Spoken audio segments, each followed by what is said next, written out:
ខ្លួនឯងវិញម្ដងជុំរូបសងជាមួយអង្កាំចាំពីពេលនេះទៅធ្វើតាមបេះដូងខ្លាំងព្រោះមិនដឹងថារស់ដល់ចាំឬអត់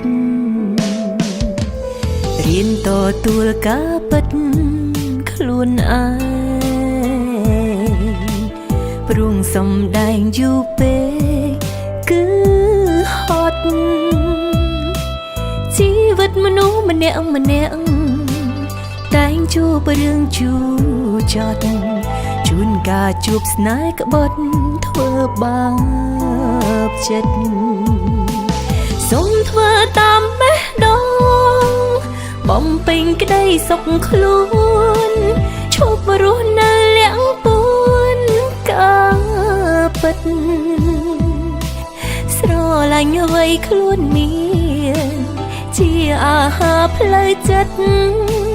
បន្ថែមឲ្យជីវិតមានសេវាចង់ធ្វើអ្វីធ្វើទៅឲ្យតែគិតថាល្អទោះរើសគូស្រកោឬធ្វើការព្រាំងនៅមានមៀបចាញ់ចង់យើងវិញជាមនុស្សធម្មតាអ្នកណាចង់គិតអីក៏គិតទៅ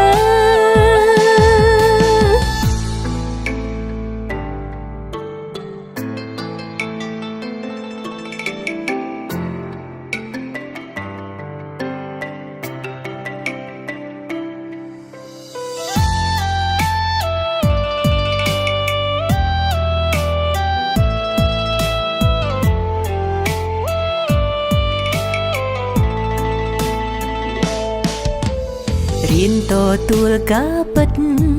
ខ្លួនឯងព្រោះសំដែងយូរពេកគឺហត់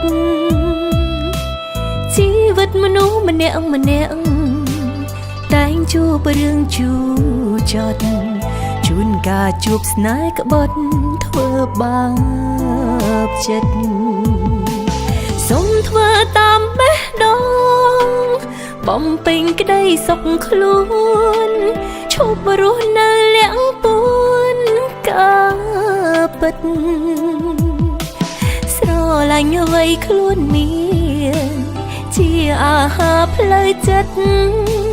បន្ថែមឲ្យជីវិតមានសេវាចង់ធ្វើអ្វីធ្វើទៅឲ្យតែគិតថាល្អ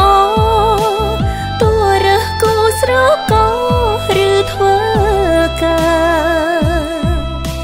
ព្រាំងនៅមានមៀបចាញ់ចង់យើងវិញជាមនុស្សធម្មតា